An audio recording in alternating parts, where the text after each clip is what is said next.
Welcome to the Cross the Line podcast. My name is Carlos Smith, and today's episode is sponsored by Charlene's Home Cooking on 1136 East Blackstock Road in Moore, South Carolina.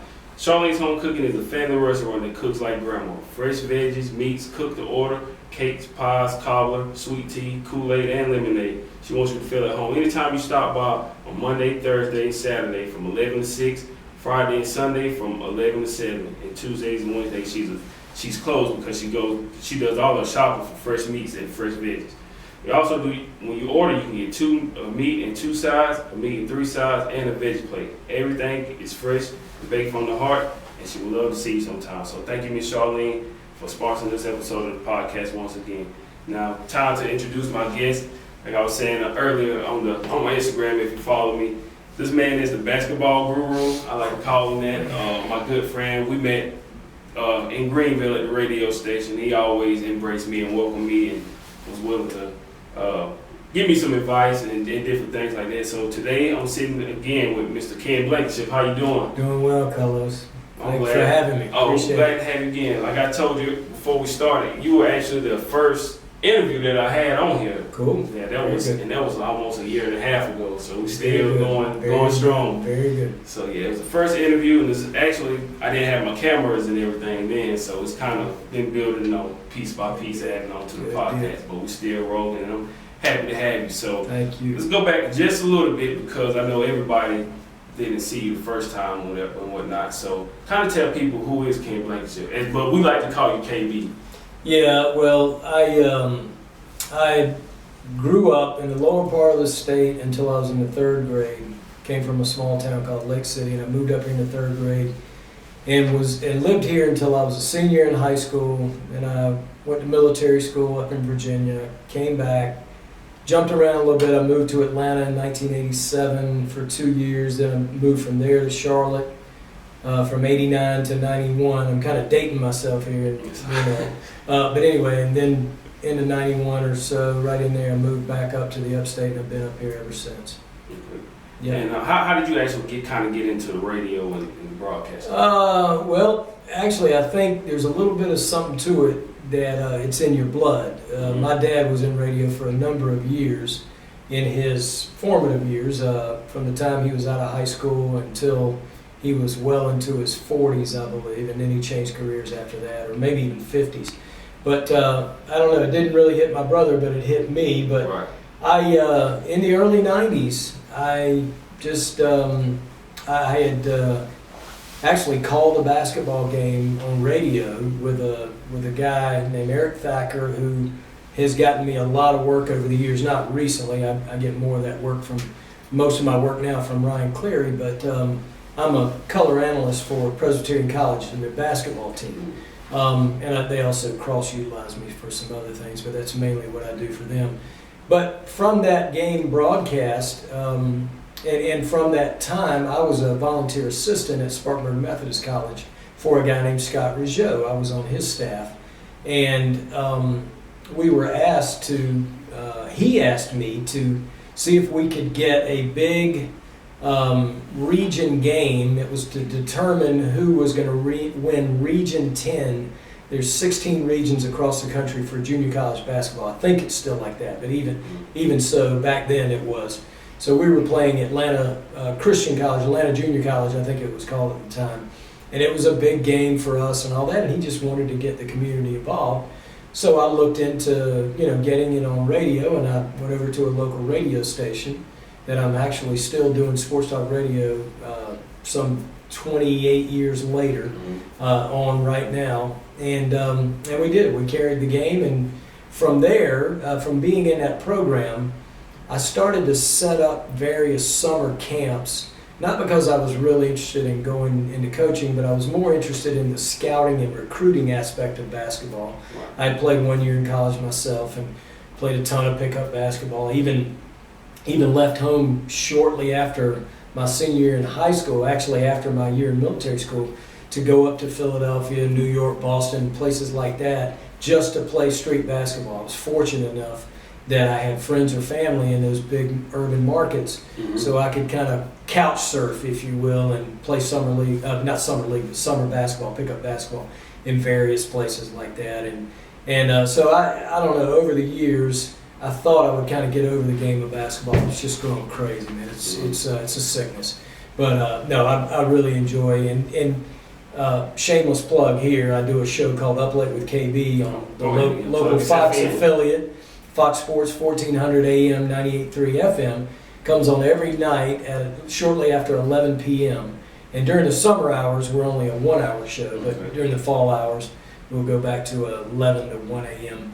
type of broadcast. But the reason I mention that show is because literally 90% or more of what I do is just talk basketball on the collegiate and the professional level, primarily, D1 college basketball and the NBA. So that's kind of who I am. I've hosted probably as many as 15, 16, 17 radio shows. Wow. About 11 or 12 of them. Man, don't get misled there, Carlos. I mean, the longest any of them have lasted is this one, and I'm approaching year 3 here in about 5 or 6 more months. But anyway, so I really enjoy running my mouth. So I don't know what I can So why? But anyway. But doing your own show, what would you say Up Late with KB? Because I admire what you do. Because for me, I think that would be kind of hard to kind of by yourself lead your own show. Like, what's the hardest part? Would you say, or is it hard for you at all? Doing your own show. Well, I from when I started in the early 90s, I always had a healthy fear of trying to fill time. I mean, there's one thing to run your mouth, but to run your mouth and have people not change the channel is a different thing. And so there has to be some level of interest, and I think there has to be some kind of entertainment factor. And so I always was very fearful. So the first 24 years of doing radio, I never did any by myself. As a matter of fact, this show started with the idea of another guy being in there. I can run a board in a radio station, at least the simple ones, but to me, it was always about conversational radio, and so that it mattered to me that somebody be in there, even if it was somebody who didn't know sports or whatever, just to throw something off of somebody, even if they said like a caveman or something. Right. It maybe gives you a time to kind of rethink things, but when you have that conversational radio, it helps people, especially guys, like I was in the early 90s trying to break into radio. It provides a comfort level. Mm-hmm. But the first 2 nights of this show, matter of fact, January 3rd of 2017 was the very first show. The first guy who committed showed up. The next night, the next guy who committed, they were going to do 2 or 3 nights apiece. Okay. He showed up, and then night 3, both of them earlier in the day let me know they weren't going to be able to do it. Their workload had suddenly grown, and they weren't going to. I think the late hours got them. But and incidentally, one of the reasons that I did this show late at night is because nowhere, I believe, anywhere on earth that I know of, I had ever heard of in history, had somebody in this size market, a small to medium market, done sports talk radio that started after 11 o'clock at night. I don't know how much you guys are up that time of night, but anytime I've ever listened to sports talk radio after 11 o'clock at night, it's always generated out of a large metropolitan market. Mm-hmm. And I'd never known of anybody in Charlotte, Greenville, Columbia, anywhere. I mean, Charlotte's a pretty decent sized market, but I don't even think they do it up there. So, and for some reason, I have always had this idea in me to be different than everybody else. Don't be like anybody else. Do your own thing. And so this thought started about 3.5 years ago. This thought started coming to me that nobody does late night radio in this size market. And usually it takes me about 3 or 4 times for a thought to pound on my head before I do something about it. And so finally I pitched it to the minority owner of the radio station, and after 3 or 4 conversations, we shook hands, and Up Late with KB was born, and that's kind of how I got into it. And what I was going to tell you real quickly to close that was on night 3, when neither of them showed up, I had already made a commitment to the ownership group of this radio station that I was going to do a show from 11 o'clock at night till 1 in the morning. And you know how commitments are, man. If you want to be taken seriously in business, you honor your commitments, even if they're just verbal. And so I went in there, and I wasn't super duper scared, but there was some trepidation, you know. But I tell you, Los, about 12, 13 minutes into it, I started thinking, man, I kind of like this. I mean, I don't know if anybody else does or did, but I was like, man, this, you know, and I rolled through that show, and I just absolutely love it. Now, occasionally I'll have people in there. You've been on the show once or twice. I have another friend who occasionally comes in, but most of the time, because it's a late night show, people can't come in. Now, I think I've heard recently from Coach Lane Fowler of Burns, who's a state-winning basketball coach, head basketball coach at Burns. He is going to be on the show this week coming up, if we can coordinate the time and everything. But I rarely have anybody in there, and that's just fine and dandy with me. Matter of fact, along that same kind of vein, most radio talk show hosts look for interaction, be it right or be it wrong. I really don't. I don't, you know, turn it down. Somebody makes a call into the station, whatever. But I hardly ever give out my phone number. Maybe I'm just narcissistic to a fault, man. I don't know. But I enjoy telling stories about where I've traveled to or my thoughts on players, you know, what kind of game they got, that kind of thing. And you know, like I said, I'm just very comfortable doing a radio show by myself. And I'm happy to have you on. Thank you very much. You have a lot of thoughts about basketball, and I know a lot of people want to have a lot to say about what's been going on in the NBA, because there's so much been going on with free agency. And so let's switch to we're gonna talk a little bit of hoops. But starting off, before we get to free agency, kind of go back through the NBA Finals. What was your thoughts on the NBA Finals? Well, one thing I said on my show was that 20, 30 years from now, if you look up who won the NBA title, it's going to say Toronto Raptors. And what I call the masses, most people are not going to remember, you know, the fact that the best player on the planet, Kevin Durant, didn't play, and one of the best players on the planet, Klay Thompson, you know, didn't play in Game 6 and 7, right? Or a majority of it. It was Game 6. Yeah, Game 6. Game 7. Yeah. It was over in Game 6. Yeah, I'm sorry, 6. You're right. It didn't go 7. He missed. But anyway, Game 3. He missed with a hamstring. Yeah. And then I think he got hurt into Game 5, didn't he, or something like that. But anyway, a very key portion of that series he missed as well. And there was other injuries. And look, that's a part. You know, if you're Toronto, you're not going to give back the rings. You know. Not at all. But what I'm saying, only people who keep up with the game from year to year will know that there should be an asterisk beside it, you know, which is neither here nor there. They won the title. You got to give them their due. But if you look into it further, you know, maybe they still win it if Kevin Durant's there and Klay Thompson is there. But I think all of us, I mean, a lot of us probably believe that the outcome would be different. Now, that doesn't take away from the fact that Kawhi Leonard had a historic performance. Yeah.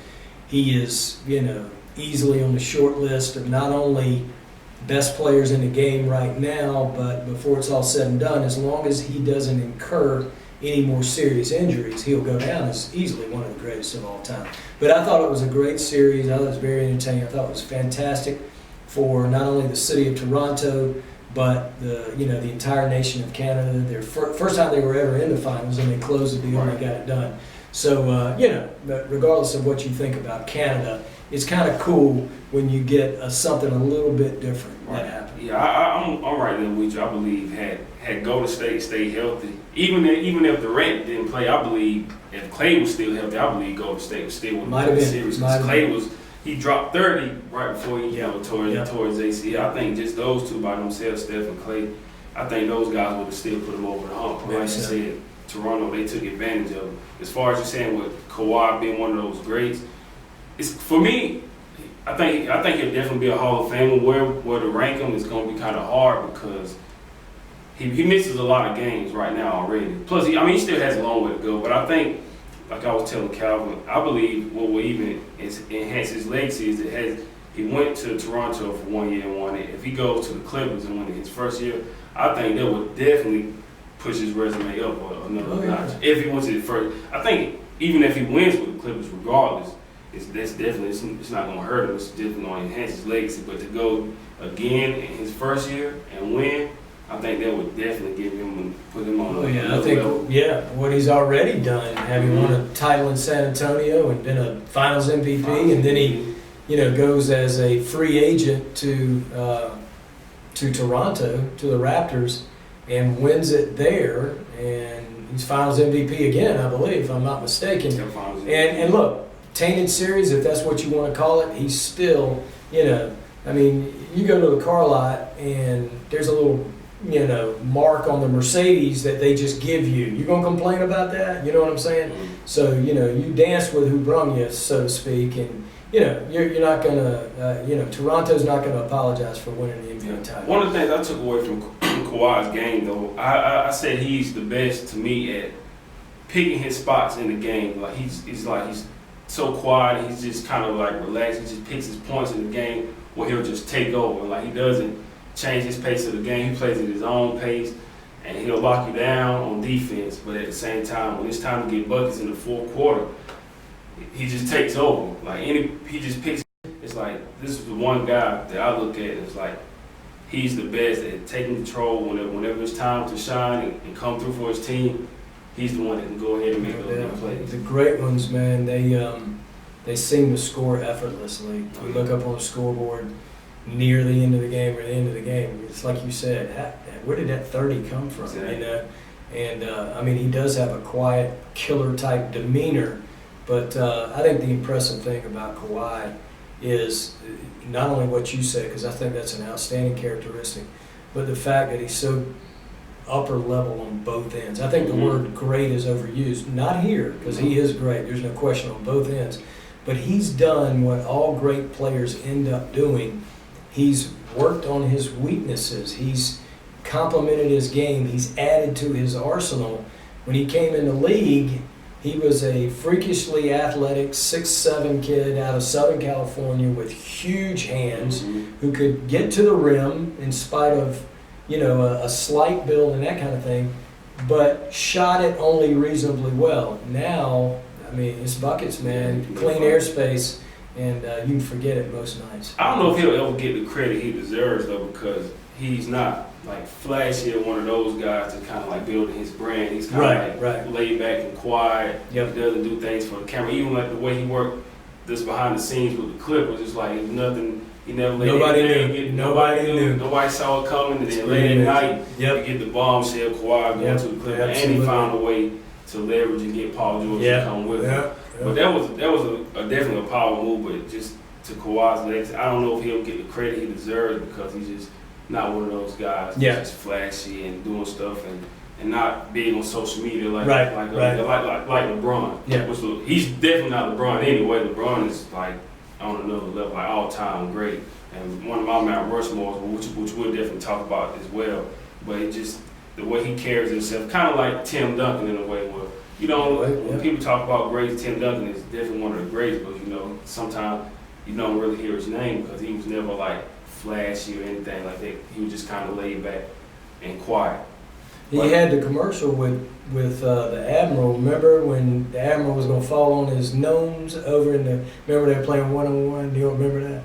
That might have been his only ad, but anyway. That was Tim Duncan? Not the gnomes, Timmy. Yeah, Tim and the Admiral, David Robinson. Anyway. Let's talk about Golden State real quick. I think everybody kind of... I felt like you can kind of see the writing on the wall with Kevin Durant leaving. Were you surprised that he left or about the move that he made? I don't know, man. It's so hard to tell. I think that one of the reasons he went to Golden State initially, and look, I think a lot of people, especially from my generation, viewed that as, and I've heard so many of the greats like Barkley and Isaiah Thomas or whomever. I don't want to put their name on anything that they didn't say, but I mean guys like that from that generation. Looked at it as a cop-out move, that kind of thing. They didn't like it. Yeah, but to me, think about it. You try an experiment, and that's basically what it is.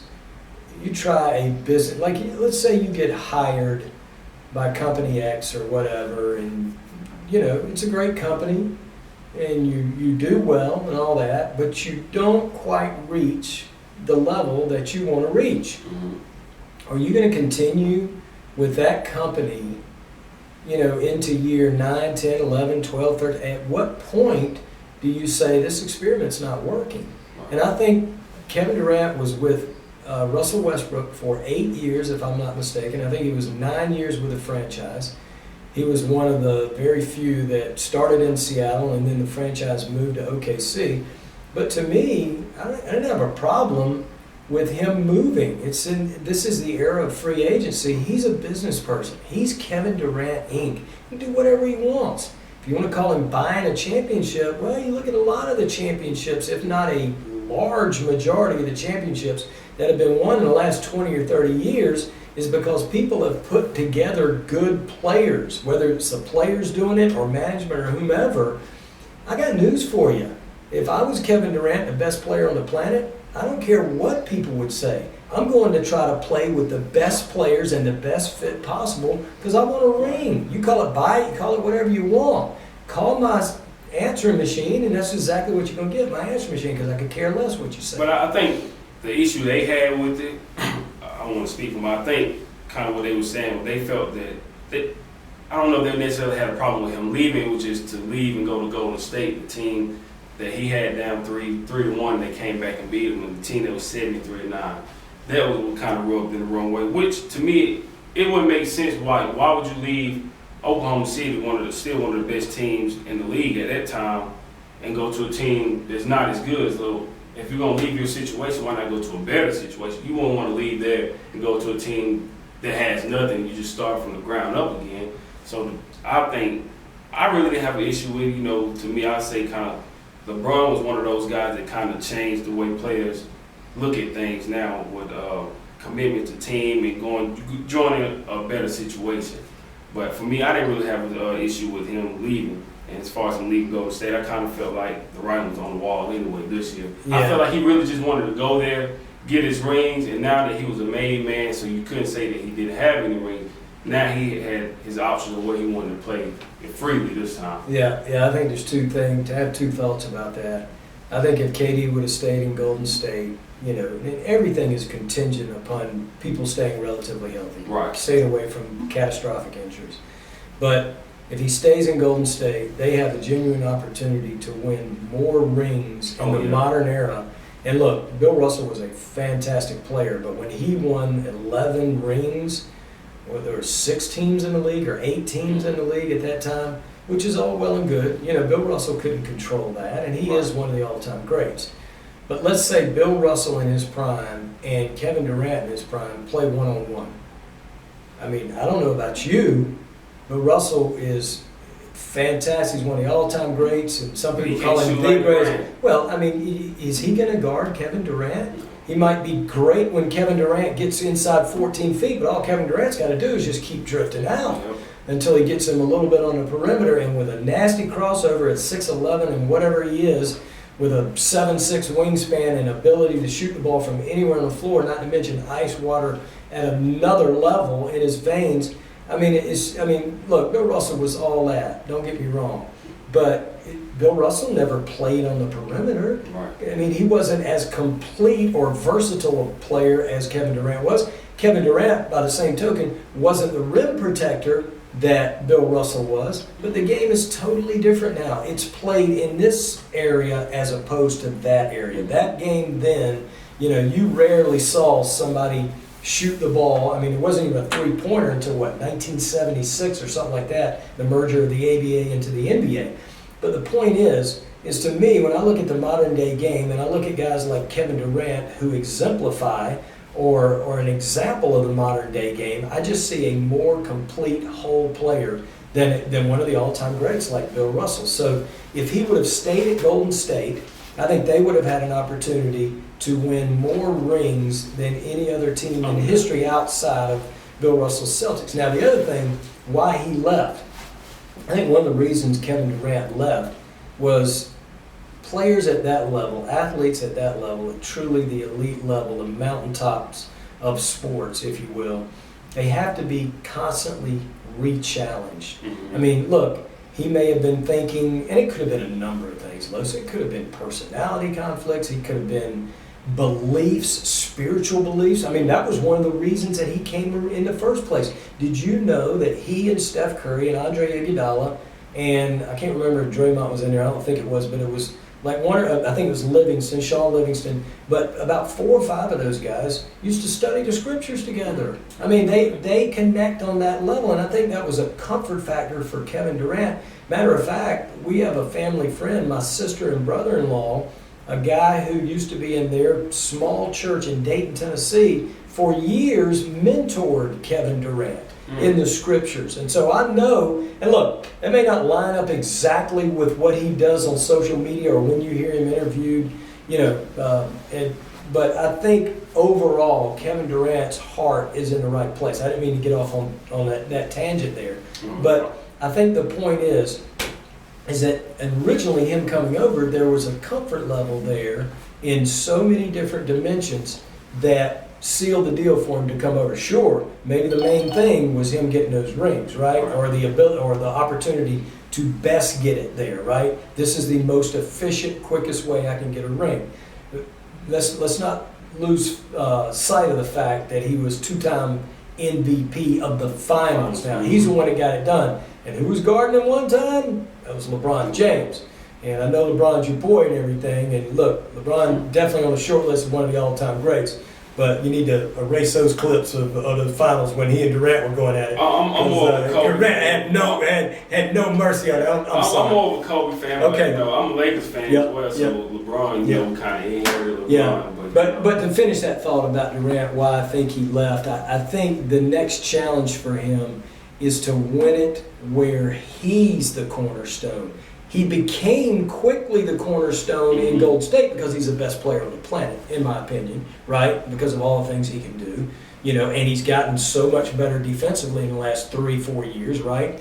That was always kind of, to me, a black mark on his resume, is that he was okay defensively, but now, I'm not saying he's the greatest defender in the league, but now he does a lot of things defensively that can really help a team, right? But I think that the reason that he left this time, Los, to kind of answer your question in a roundabout way, is that next challenge. Can I go someplace, and look, you're not going to do it without 2 or 3 max players and then surrounding them with very good NBA talent. I mean, like I'm saying, I don't think you're going to have Kevin Durant and then everybody else making $5 to $15 million on your roster. Right. It's tough to get it done and win a title. You better have another max player or 2. But I think it was the next challenge of building something new, and also, now it wasn't the Knicks, but I think he would have signed with the Knicks if they'd had a different owner. But he does give the city of New York an opportunity to bring a title back there. It should be the Knicks, but James Dolan's in the way of that. So until he, chokes on his, banjo or whatever, or his saxophone or whatever, it's going to have to be done there in Brooklyn. And look, this is going a whole different direction. I'll try to keep this as short as possible. We're still looking at another season for him to come back. And even when he comes back, you're coming back off of an Achilles, tear. And that ain't no joke, or rupture, or whatever you call it. Plus, Kyrie has a history of being knees and ankles and whatever. So they're winning a title. It's not a done deal. It's contingent upon a bunch of things, mainly both of them's health, and the fact that Kyrie has never been known as a great defender at the one guard position, which is the hardest thing in all of sports to do outside of hitting major league pitching, is to guard a one guard in the NBA. There's 30 of them out there, Los, that's got torch and matches and light you up every night. On a given night. Absolutely. But for KD now, I believe he's kind of in a way playing with house money, because now he's in a situation where if he's with Brooklyn now, if he doesn't win, people can say, well, he came back from an Achilles injury, so he's never quite the same. So in a way, he doesn't have to worry about that. Plus, on top of that, he already has his rings. Yeah. So that's why I said now that he has rings, he can go wherever freely and not have to worry about, man, I'm one of the all-time greats, but I don't have a ring. So that in a way kind of frees him up. It frees him up. Yeah, exactly. Gotcha. That's good. But I just want to know overall on free agency, what was your thoughts and what was the big surprise for you? I think the big surprise was the obvious one, Paul George. And look, I'm going to end this segment talk about Russell Westbrook. And I'll try to shift back to your question. But I'm not anti-Russell Westbrook. I think Russell Westbrook has brought incredible entertainment value to all of us who watch him on a nightly basis. Might be the greatest athlete to ever walk on this planet. He's certainly on the short list. But is his style of basketball conducive to deep playoff runs and titles? And the answer so far has been no. And to me, that's one of the reasons KD left. But to answer your question, when Paul George signed with Oklahoma City a year and a half ago, whenever he signed, and played the year with Russell, one of the reasons he did it is because, I think these are his own words, he's kind of a country boy. And what do I mean by that? He likes fishing and hunting and stuff like that. And OKC is more conducive to that than LA, even though he's from the greater LA area, But so it kind of surprised me that he left. But I think Paul George, who I think is fantastic, especially when he's healthy, is an MVP candidate this year, He's a great two-way player. And so that really surprised me. It didn't surprise me that Kawhi signed with the Clippers because of the Jerry West factor. I've even, on my radio show, called Jerry West the most important figure, the most important man in the history of the NBA, or maybe in the history of basketball itself. Not only was he a top 50 player of all time, but the work he's done with if people don't know, they need to know he was primarily responsible for building that Golden State dynasty. Mm-hmm. That was Jerry West. Because you remember, it was a time where they were talking about trading Clay to get Kevin Love, and he was the one that said no. Yeah, absolutely. And I thought that would have been a big mistake had they moved. It would have made no sense to me. Incredible basketball visionary, even in his late 70s or whatever he is now, and he continues to get it done. And I was always of the belief, I believe he's going to get Kawhi, but he even one-upped my belief in him. And and look, he's not the only reason they got Kawhi and Paul George. They're building a brand new building to be ready in like 3 seasons, something like that.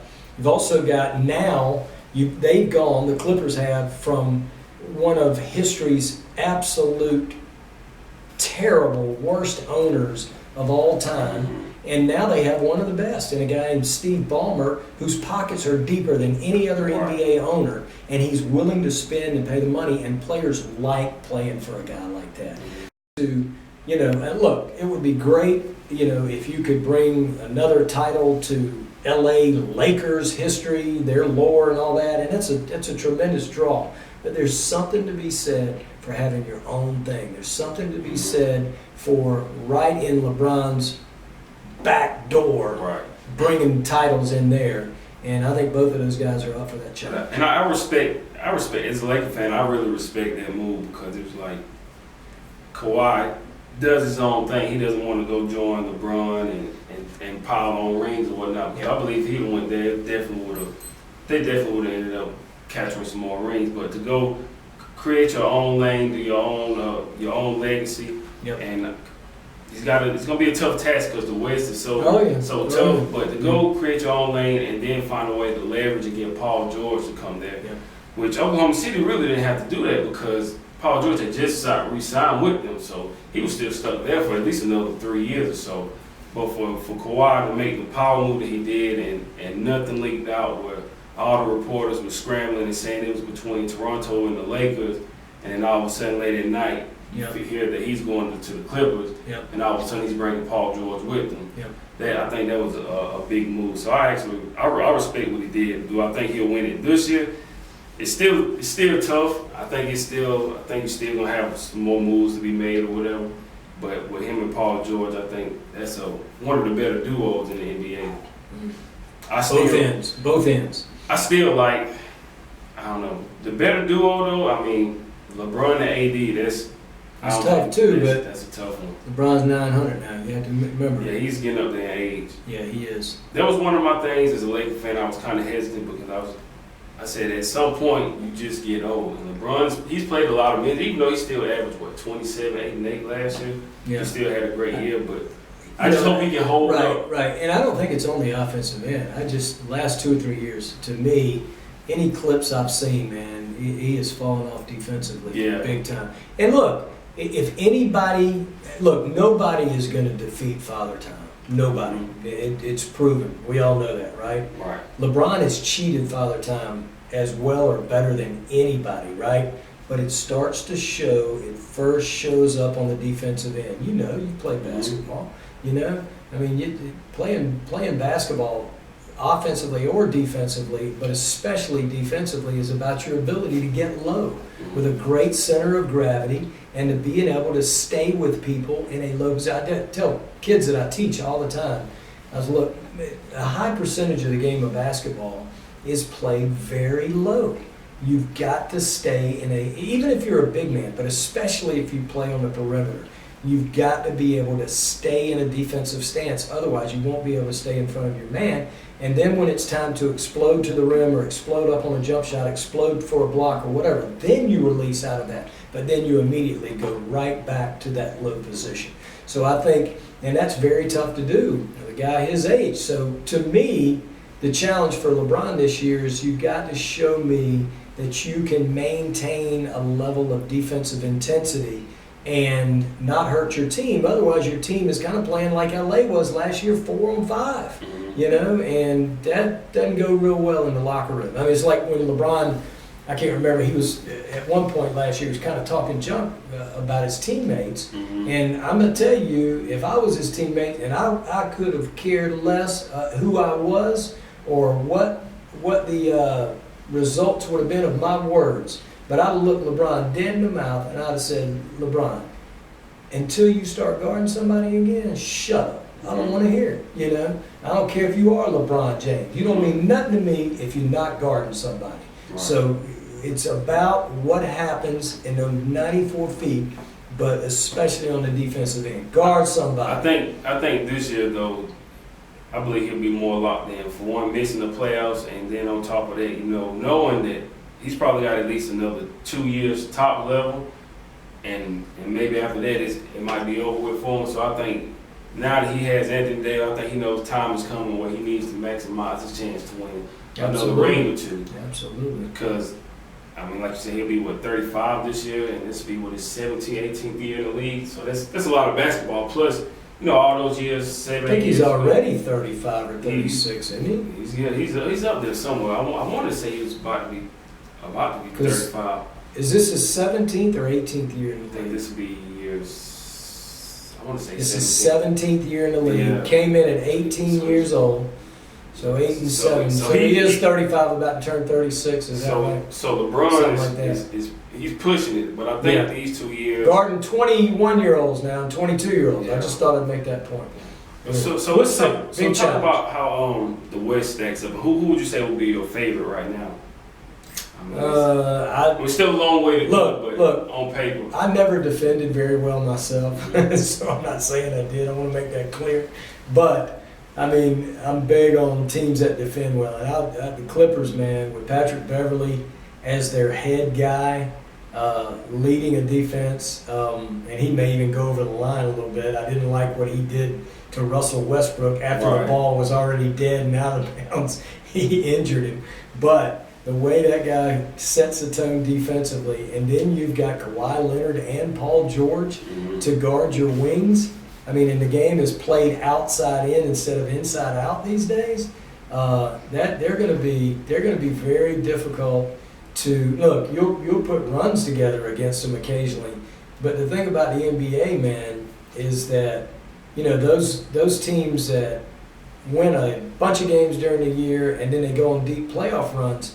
It's all about the sustaining things, you know, because any decent NBA player can go out and have a decent quarter, maybe even a whole good game, 22 career high. But you look at guys who average a bunch on the offensive end, or they have good metrics, numbers, whatever you want to call them on the defensive end over a sustained period of time.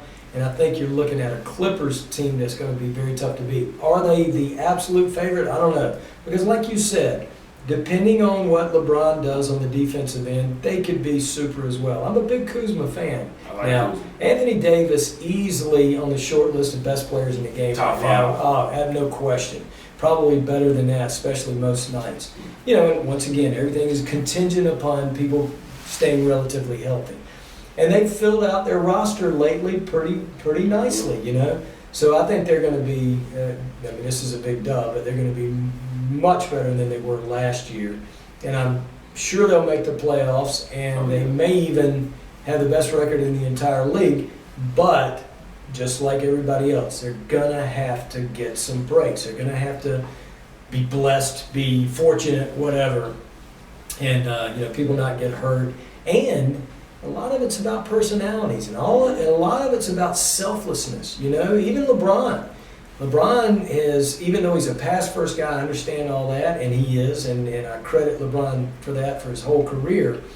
This year, is maybe not so much on the court, but it spills over from on the court, the spotlight. You know, he's got to be willing. He's got to, and I think LeBron will.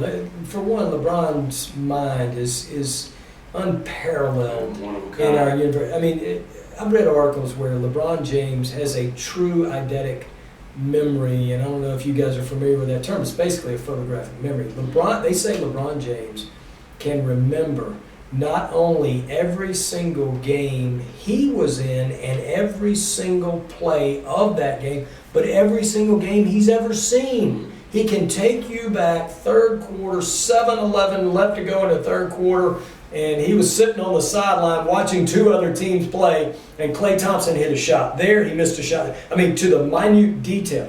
And a guy with a mind like that, it's just incredible. But yeah, but I think LeBron, I don't know why I went all the way around the world, it's just kind of my nature, to say that I think LeBron's smart enough, wise enough, whatever the term is, to know that he needs to defer, not in every situation. He still is a fantastic, one of the all-time great players. There's going to be a lot of situations that in the past he had the ball and trying to make a play either for himself or teammates. Now, more times than not, that ball needs to be punched into AD. And, you know, until there's a true double or a triple team, you know, and Anthony Davis can pass out of those things, you know. But he's going to have to defer to AD and others, maybe even Kuzma and some others. I mean, LeBron knows what a great shot is, don't get me wrong. But maybe take a little bit of the ego and get it out of the way. And I don't think he's ever really had a problem with that on the court.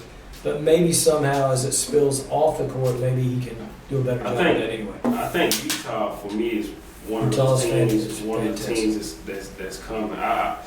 I want to see the Knicks, how Donovan Mitchell progresses. I think if he can take another step into stardom, superstardom, I believe they have a shot at least getting to the conference finals.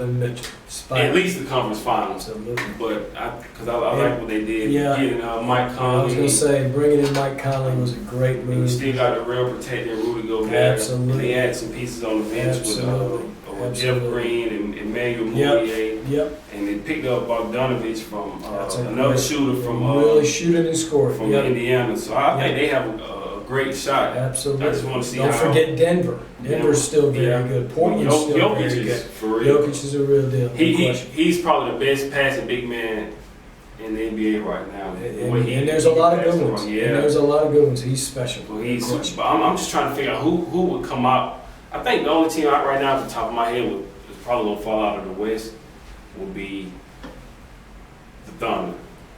Yeah. But then other than that, they're in a total rebuild. So that's pretty much a given. I think Houston, to me right now, I still say they'll probably be right around the same with Westbrook. I don't know how much more. I just got to see how him and Harden mesh together. But look, like I said, Russell Westbrook is just phenomenal athletically, and he's a great basketball player. But and look, James Harden with the ball in his hands is something that I'd pay money to see. But do I trust him with that style of basketball, even when they're together, to make deep playoff runs? I just don't, man. Right. To me, it's been proven that you don't win playoffs like that. And I'll just go ahead and put it out there right now. A team with James Harden on it, I just don't think ever wins a title. I really don't. I think it's hard to say. I think they got a good shot. Well, I don't know. No, not this year. I just think it's maybe if he has the right. Well, he had Chris Paul at the point. I don't know. It's just something missing with his game. But this year in the West, You know what's I messing like with his Westbrook. game? A green light. It's way too green. He shoots a lot. Yeah, and they need to play way better too defense. Well, I mean, the proven way to go on deep playoff runs and win titles now is player movement and ball movement. Mhm. You know, even if you've got great one-on-one players like Steph Curry and Kevin Durant, if you've got the right coach and you're in the right system, you got the right ownership group and all that, and the freedom to do the things you can do, it's proven. I mean, look, every year before Kevin Durant left, every year going in, we know who's going to win the title. Golden State's going to win the title. We don't know that now, which is probably makes it better for everybody. It's more parity and everything, but the point is there. Ball movement, player movement, and you're still going to be able to get yours. The hardest thing for me watching Harden is just the dribble, then 5 seconds left, then he's I pulling mean, up. he makes amazing shots, but it's just But it's you not. You're can't not going to do it. be. You're not going to beat great And teams. to me, Golden State is one of the best teams. Well, Steph, like moving without the ball, like the way he moves without the ball is like the best in the league. To me. Steph Curry, to me, is the purest thing offensively he's ever stepped on the floor. I mean, listen, you get essentially the same thing in a 6'11" package with Durant. Not the exact same thing, but essentially, you're basically trying to put the ball in the hole, right?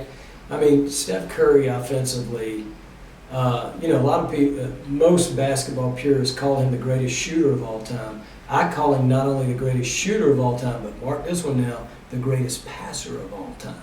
You watch Steph Curry on a nightly basis. Watch Steph Curry off the dribble, either hand, flips the ball regularly 35, 40 feet across the floor to Clay or Durant or whomever, plus all this stuff down the lane, I mean, behind the ears and all that, all necessary stuff. The creativity is off the chart. I mean, I know people say Magic, I know a lot of people say Bird, I know, you know, Tony Kukoc was a great passer. They called him the waiter because he served it up, and there's been a lot of great passers, and I'm overlooking a lot for time's sake, but I'm telling you, for my money, Steph Curry in the perimeter skill set, the perimeter offensive skill set, dribble, pass, shoot, when you combine those three, there's only maybe 3 people in the history of the game that even came close. Pistol Pete is one, you know, was unbelievable. Isaiah Thomas, the original one, was unbelievable, but I'm telling you, Steph Curry, now Damon Lillard is a great shooter. He's great off the bounce. There's all these one guards in the NBA that are tremendous off the bounce. And a lot of them are really. Steve Nash was an unbelievable passer. He was unbelievable off the bounce. He definitely should be in that conversation. But I think when you got a guy like Steph Curry, you kind of got like Steve Nash on roids, man. You know, it's just amped up a little bit. I think with Steph, the reason it's hard for me to give him that is because he drives me crazy sometimes because it's like a lot of selfless hot dogging passes, and sometimes he throws it out of bounds.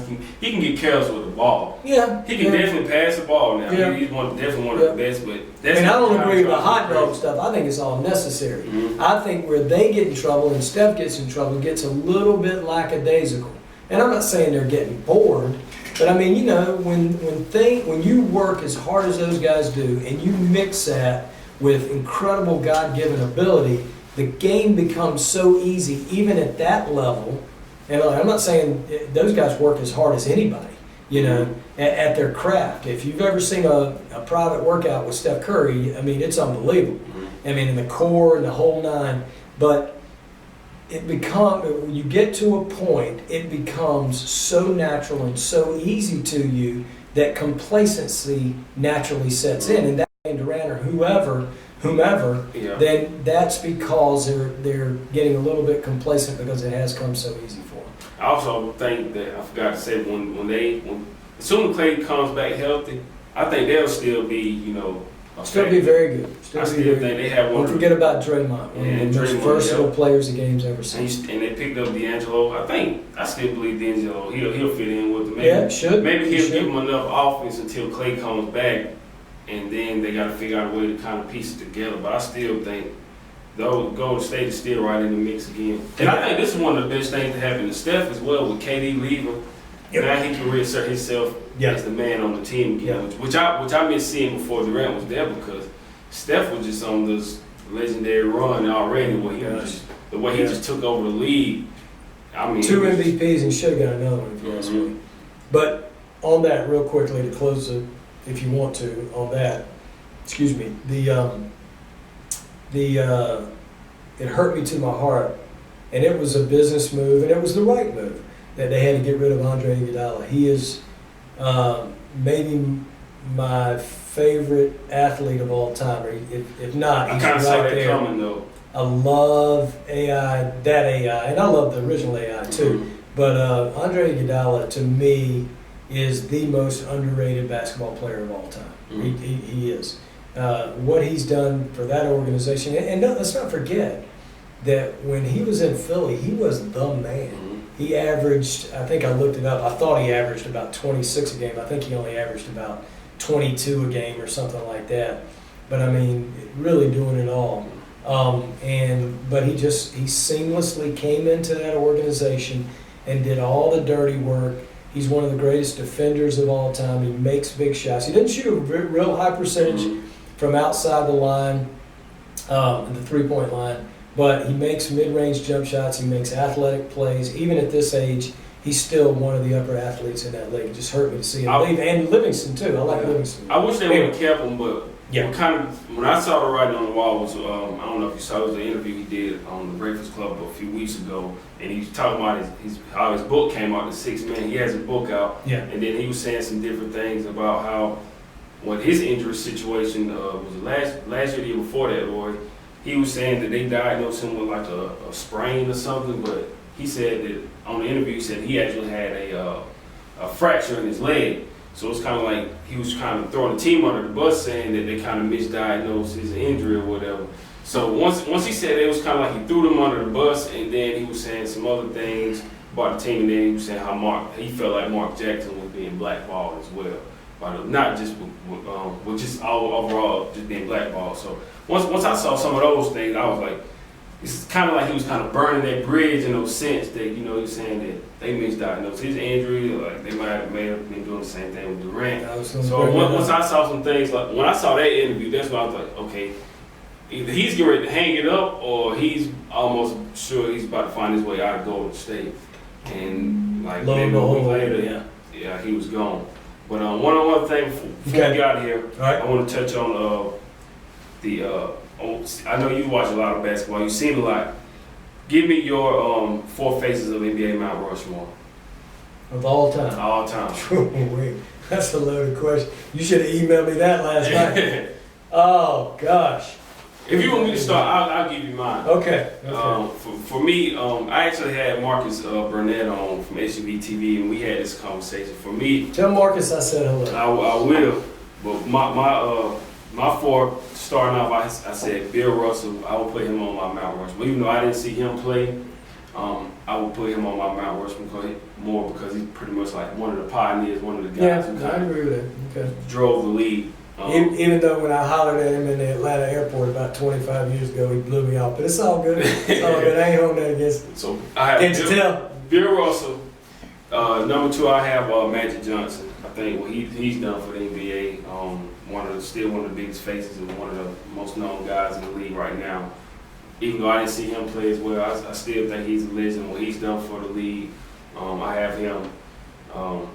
I have LeBron James. I think LeBron. I can guess your last 2. It was just for me LeBron because of what he's done on the court. He's all-time great, but even when he's done off the court and the things his philanthropy and giving back to the community, starting a school, his stance on social issues, it's like he's one of those guys that kind of embrace that. A lot of times guys make this money, have a platform, and they don't really like speaking on those issues because they don't want to hurt their brand. But LeBron was one of those guys to me that kind of fully embraced it. So of course for me, LeBron is on my Mount Rushmore. No, I don't even have Mike. You don't put Mike on there. I don't have Mike on there, Okay. and I'm a Kobe fan. But Kobe's my all-time favorite player. I don't have Kobe on there. For me, wow. the last guy I put on there is Allen Iverson. Yeah. And the reason I put Iverson on there is because for me, he was the guy growing up. He kind of embraced the hip-hop culture, with the tattoos, the headband, and the cornrows.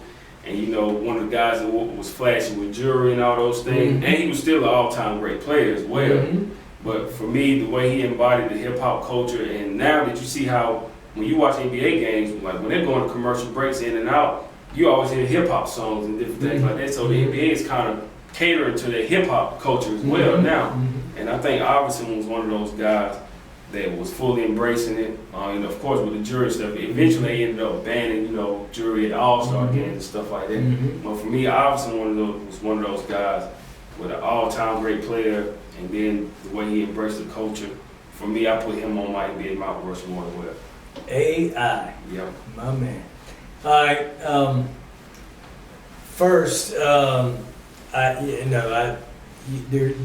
me, you can't come up with a perfect list. No, you know, I think there's no less than 20 guys you could put on this list. And I haven't given this a whole bunch of thought, but it's probably the era that I'm from, but I'd have to go with Mike. He'd have to start it.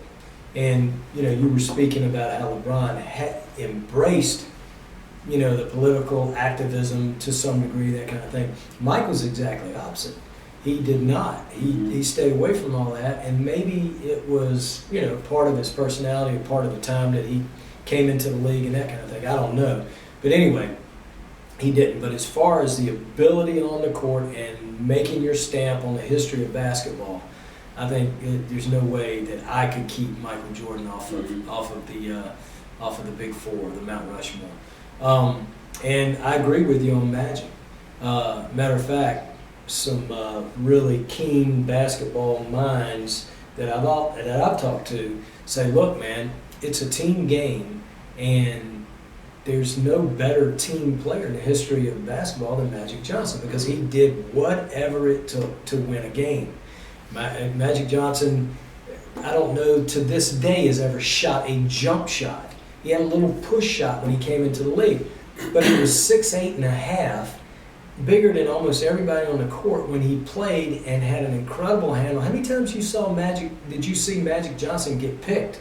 I don't know if I ever saw it one time. Incredible security of the basketball, which is a huge thing in basketball. I mean, besides all the no-look passes, and a lot of people call him the greatest passer of all time, and he's certainly on the short list. He just found a way to get it done. He beat you, plain and simple. As long as sometimes there wasn't Larry Bird standing in the way, but a lot of times he beat Bird. And classic matchups when they went head-to-head. Okay, so I've got Michael Jordan, I've got Irvin Magic Johnson, and my third or fourth might have been Larry Bird, had it not been for a couple of factors that I'll try to say real quickly. I believe if Larry Bird would have grown up in a different time, more toward where we are now, and a different place, then he possibly could have been one of the greatest of all time. The reason Bird's career was cut short was because of back issues, right? Imagine if he grows up in a more progressive area of the country, like more of an urban environment, and also with more technology, more closer to today. You get him in sports rehab, you get him with these kinesiologists, you get him, being able to stretch and build his body better and stretch better and all that. Here's a name for you to research, Alex McKechnie. He might be the hero behind Toronto's title this year, because he's their strength and conditioning physiology guy who really brought Kawhi in, and I think kept Kawhi healthy. I don't think Kawhi was 100% this year, and I think because of Alex McKechnie, you gotta watch some videos on him working with Steve Nash and some other people with the big balls and the stretchy ropes and all that. But anyway, so I'd go Michael Jordan, I'd go Magic Johnson. Number 3, I'm going to throw you a curveball here. My greatest center of all time is not Wilt Chamberlain, as huge as his numbers were. It's not Bill Russell, his great 11 titles and all that. It's not Shaq, but he deserves a lot of mention. It's not anybody else. It's Hakeem Olajuwon. To me, if we're starting a pickup game with anybody in history, no matter how the game is played, you can have anybody else at the 5 spot. I want Hakeem. That's what Hakeem means to me. You can have Lakers Shaq. You look at, now this is not fair to Shaq because it was his very first year in the league, but Orlando played Houston in the finals, I believe it was, but it was a seasoned Olajuwon and a new Shaq. Now Shaq, I think Shaq has a great read on himself Shaq has never said about himself that he's the greatest of all time. He always uses the MDE, the most dominant ever. And he's either first or second in that category because Wilt played in a time, and I think a lot of people think that he was dominating centers that were only 6'6" or 6'8". That really wasn't the case. But nobody was as big as Wilt, but he was super athletic. The problem I had with Wilt and keeping him off the Mount Rushmore was he is incredibly selfish. Wilt was now, he learned that people complained about him not, passing the ball. So what he did, I'll show you, he went out and led the league in assists the next year. So he can pass the ball, and he could pass the ball. But I just think a guy but getting back to Shaq, there was a run where he was super dominant. He was dominant. And when he and Kobe won those titles for the Lakers, his numbers were monstrous, and you weren't going to do it without him. But giving credit to your boy Kobe, because I think he gets excluded from a lot of all-time great lists, and he shouldn't. I think the last 2 years of his career put a bad taste in a lot of people's mouth, mine included. But during those championship runs, it was Kobe making a majority of those big shots. Not only in the finals, but on the playoffs. He punished Mutombo in the finals. Like Philly, they won that first game. Yep. And obviously, he got the monumental picture of him stepping over Tyronn Lue. But after that, Shaq punished Mutombo. Oh, yeah. It was over. Hey, you know what? I want to, real quick note, you mentioned Tyronn Lue. I think he's had a great coaching career. But even in those finals, even though you look up Iverson's numbers, and they were huge, because he didn't have a whole bunch of scoring help. And I don't like it when people said, like when they say about LeBron, he drugged Cleveland to the finals. He had nobody. He had NBA players with him, right? I mean, Larry Hughes is Larry Hughes, but still, he could play the game. Right. Didn't have as good a team as other people who have won the finals. But don't give me this, he did it by himself. Stop.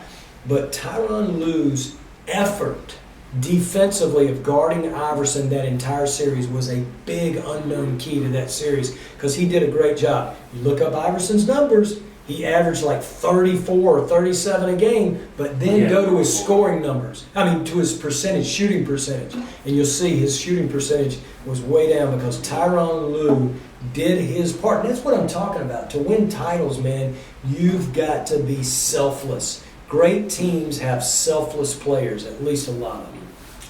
Okay, so how many did I have? I had Mike, I had Magic, I had Olajuwon, and I need one more, right? And to me, it's between Steph and KD.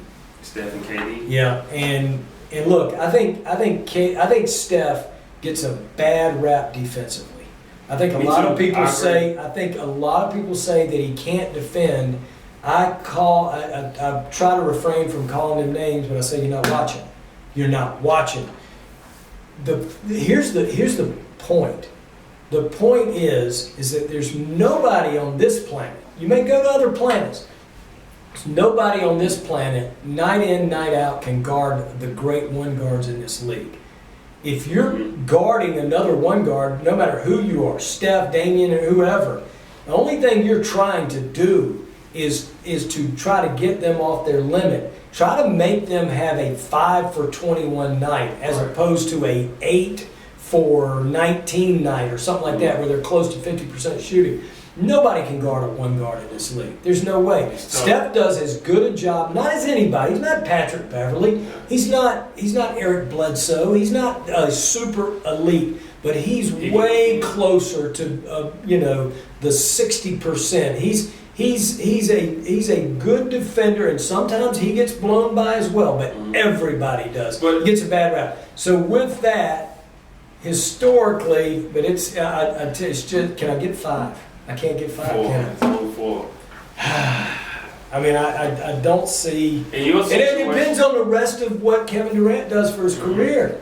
I think both of those guys are. But if I had to say right now, I guess forgive me, Steph.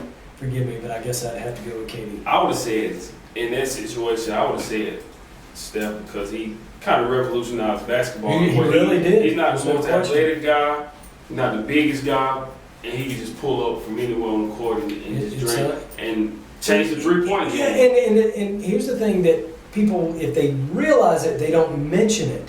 It's not that Steph is just catching and shooting. Steph off the bounce, getting his own. Hey, I haven't even mentioned Steph around the rim. Steph around the rim is special. I mean, some of the stuff he makes. But Steph on the perimeter with the step back, step to the side, a la the Harden, without walking. You know, Harden walks about 30%. Totally in love with the beard. My last name ain't Kardashian. But the point is that Steph off the bounce and some of the stuff he does and the lightning release and all that. Look, let's don't overlook Clay because he's a special all-time shooter himself. But Steph with the range and the off the bounce and the variety of shots that he makes and all that. And look, I don't want to, like you said, I'm glad you mentioned Steve Nash. He's kind of a pioneer in that respect. He and Dirk Nowitzki, who we haven't mentioned yet either. They kind of pioneered some of that stuff off one foot, falling away here and there. But these guys have maybe taken it to another level, but just super special players. One other thing before we get out of here about the Mount Rushmore, like you were saying, it's hard. It's not a definite top four because one thing I also said was that when you're doing Mount Rushmore, the reason I didn't have Michael Jordan to me was because one thing about it, you can't say for definite that. I mean, of course, everybody say he concedes that he's the greatest player. Well, not everybody. But some people, it's like the majority of people say he's the greatest ever. But it's nothing in concrete that says Michael Jordan is the greatest all-time player. Period. It's like there's no way you can just say this. It's pretty much opinion, which most people believe he is. So with that said, I was like, okay, I probably conceded to, even though I was born in '92. So when Jordan retired in 98, I was 6 years old. So I can't really appreciate it. Yeah, I can't really appreciate it. You can look back at film and all that, but you weren't actually watching the game as a rational adult. I understand it. So for me, of course, I grew up. I got a chance to watch LeBron. I got a chance to watch Iverson. Yep. And you never can say who's the greatest of all time. Which for me, I still put Kobe over LeBron. Just my opinion. I just think that killer will that Kobe has, and like you said, in those last 2 years, I believe. Some people might look at it like, man, Kobe was just awful, but it was just injuries. Yeah. But if you watch him in his early years and all the way to the 2 rings without Shaq, man, Kobe was just special. He was the best on the planet. He was. For a while, he was. No question. He was dominant in his era. So, and I don't even have Kobe, which is my guy on Mount Rushmore. My issue with Kobe was he had a little bit too much of a green light at times. Mm-hmm. And those last 2 years, I didn't have I knew about the injuries and all that. The problem I had with Kobe those last 2 years is that he wasn't willing to give up some of his salary, and I think he was doing it out of principle. And I'm thinking, Kobe, you're one of the all-time greats. You've got endorsement money coming out, not like Jordan, but still at a very high level. You don't want for money. I'm sure your 27,000 square foot mansion is paid for, not to mention one of the finest wives in the history who has forgiven you for two-timing her out in Colorado and all that. Imagine, you can't put a price on that. And all that, and you can't give up $8 to $10 million. $8 to $10 million to, maybe not you, Los, but to me, a lot of money. Yes. $8 to $10 million a year for Kobe is not that much money. You're going to get it all back in endorsements anyway, but your team is going to get better because you can bring in better players. That's the problem I have with Kobe. But as far as his ability and him sneaking around the corner of Mount Rushmore, oh yeah, he's right there. He's one of the all-time greats. Because he defended too. Yeah, he was all-time great. To me, you have to defend. Yeah, you have to defend. I had Trevor on that show. I had Trevor. I know we got to get out of here. I had Trevor Booker on last year. He told me when I asked him if LeBron could beat Golden State, what would he rank LeBron? But he said regardless, he already had LeBron as the greatest player ever. So that's another way. A lot of people say that. A lot of people say that. His career numbers are going to be incredible. To me, his meltdown, if you will, in 2011. And look, I called that one. I don't call them all right, but I called that one. And not his meltdown, but I called the fact that Dallas was going to beat them because they were a better team. Because they had great shooters.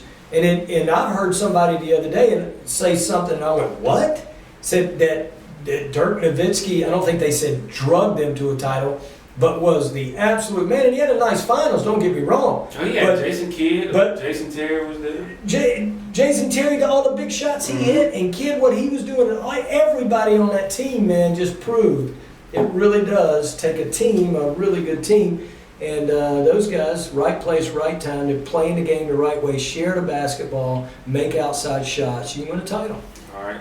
Yep. So I appreciate you, KB. I wish we had more Another time. 3 hours, man. Come on. We can't. We got to get out of here. All right. Next time we'll touch on the top 5 players in the NBA, which pretty much about the same for everybody. But I definitely wanted to get your opinion on the Mount Rushmore because I know it's going to be different for everybody. Like you said, this is our Mount Rushmore, so everybody have their own opinion on who they want on there. And I know some people might kill me for not having Michael Jordan on mine, but it was just my list. It's still one of the all-time greats, maybe number one on a lot of people's list. But KB, before we get out of here, can you tell everybody how to find you? So I don't do any social media, and people ask me why. I say, well, if you want to know my thoughts, you can listen to my radio show. I'm on in the Spartanburg area, AM 1400. It's Fox Sports 1400 AM and 98.3 FM, and also the website, the download on smartphone. Well, there is a website, SpartanburgSportsRadio.com, and the free download on your smartphone. You type in Fox Sports 1400, and our app will come up. You download it, and you can hear live programming 24 hours a day, 7 days a week. One last thing. Okay. 2020 NBA Final champion is. Oh my God. For the 2019-2020 season. The Denver Nuggets. Denver Nuggets. Yeah. No. And drop one. And drop one. I can't give them with that one. It's still, if I had to say, Or the Utah Jazz. I like Utah. I like. Can I get one more thing in real quickly? Mm-hmm. You know, there's Coach Quinn Snyder. You know, he played at Duke, right? Mm-hmm. After he played at Duke, I don't know how many pro leagues he played in, but I used to call games in the Global Basketball Association, and I don't know what Quinn Snyder was on because he's a little light-skinned, if y'all know what I'm talking about, but in warm-ups, that dude could absolutely rise. You look at him now, he looks like somebody that you'd see on the corner at the bus stop. You know what I'm saying? But in his playing days, man, he could get up. I mean, dunking the ball, looking in, behind the head and all that. But he's done a tremendous job. He's doing a great job. I think they got a chance to make a really good run. KB, I appreciate you again. Absolutely. Next time, we also have to talk about the Eagles. We're gonna get on that the next time. But hope you guys enjoyed it. Also, thank you to Miss Charlene Davis at Charlene's Home Cooking on East Blackstock Road for sponsoring this episode of the podcast. So make sure you guys go by and see it. But until next time, keep chasing your dreams. This is Cross the Line Podcast. Thank you for listening.